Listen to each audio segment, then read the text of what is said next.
Ils étaient 9 accusés, les 9 ont été condamnés. Et ça, c'est le résultat du procès des 9 cyberharceleurs de Tiffany. Moi, c'est Apolline, d'Ensemble contre le sexisme, et je vais essayer de décrypter l'actualité féministe avec toi. En 2022, Tiffany accepte une interview sur le média Le Crayon pour parler de la féminine universelle. Elle a pris la langue française avec le masculin universel en la revisitant avec la féminine universelle. Suite à cette vidéo, elle a reçu des centaines, voire des milliers d'insultes, d'injures, de menaces de viol, menaces de mort, d'incitation à la haine, d'incitation au suicide.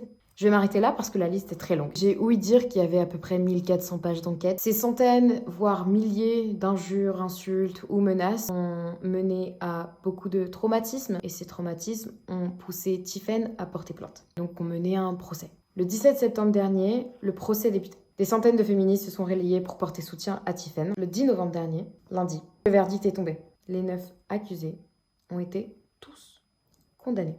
Les peines vont de quelques centaines d'euros jusqu'à quelques milliers d'euros. Chacun des accusés doit faire un stage de citoyenneté pour savoir comment bien se comporter en société. Le plus important dans cette histoire, c'est pas les condamnations ou la somme d'argent que chacun doit verser, c'est le fait que tous, sans exception, ont été condamnés pour des faits de harcèlement avec circonstances aggravantes du fait qu'ils ont été commis pour des raisons sexistes. Ce sujet, qui a été mis en lumière par Tiffany en tant que victime et maître Violaine de Philippe-Sabat en tant qu'avocate, montre une chose. Aujourd'hui, insulter ou menacer sur Internet n'est pas seulement condamnable, mais peut aussi être condamné.